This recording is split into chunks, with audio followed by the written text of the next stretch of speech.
هل اقترب اللاعب الأردني الجميل علي علوان مهاجم نادي السيلية القطري ومهاجم المنتخب الأردني الأول من النادي الأهلي؟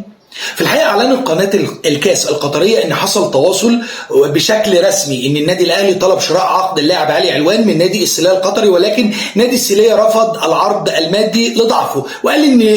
اللاعب فيه شرط جزائي في عقده ممكن يمشي من خلال شرط جزائي. ولكن موقع يلا كورة تواصل مع الرجل المحترم رئيس نادي السيلية القطري وهو السيد محمد علي المري، وقال بالفعل حصل تواصل رسمي مع كبير وزعيم العرب النادي الاهلي وطلب التعاقد مع اللاعب علي علوان، واحنا ما نقدرش نتكلم على شروط جزائيه ولا اي كلام مع كبير وزعيم العرب النادي الاهلي، وان شاء الله يكون في تفاوض طيب جدا بين الناديين. بالتاكيد طبعا المدير الفني الجديد للنادي الاهلي الحسين عموته